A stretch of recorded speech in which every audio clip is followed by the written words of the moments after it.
მისი მეტოქე დებიუტანტი ჯონ გუარენი იყო. ილია ბრძოლის დასაწყისშივე მეტნაკლებად აკონტროლებდა ოპონენტს და ცდილობდა მტკივნეულების შესრულებას. ჰქონდა რამოდენიმე ყდება, მაგრამ უშედეგოდ.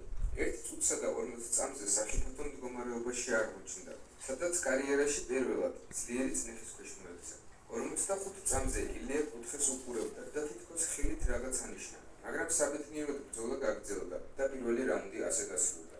მეორე რაუნდის დასაწყისშივე ილიამ თავისი კუთხის მითითებები მიიღო და გადაიყვანა გუარენი პარტერში, სადაც უკვე პოზიციის გაუმჯობესებას ცდილობდა.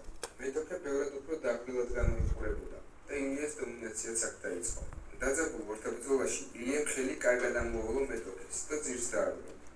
Красиво! სირთულეების მიუხედავად ილიას მეოთხე ბრძოლა ძალიან კარგად დასრულდა. მეორე რაუნდის 2 წუთსა და 50 წამზე ილია თოფურია გილიოტინით mix fight event-ის ჩემპიონი გახდა. ილიას მეხუთე ოპონენტი იკა ჰამალიანი, რომელსაც რეკორდი 8 გამარჯვება და 1 მარცხი. 2018 წლის 28 აპრილს ეს ბრძოლა ქნური პრომოუშენის кейჯში გაიმართა. Не паук, а чем Миша нарисовал? ექსპერტები მის გამარჯვებას 90% შემთხვევაში განიხილავდნენ. პირველივე წუთებში მებრძოლებმა დგომში გაცვლები მოსინა.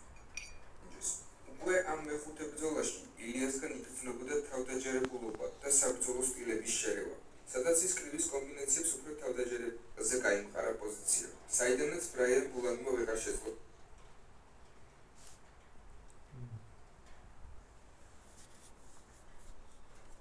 Красиво!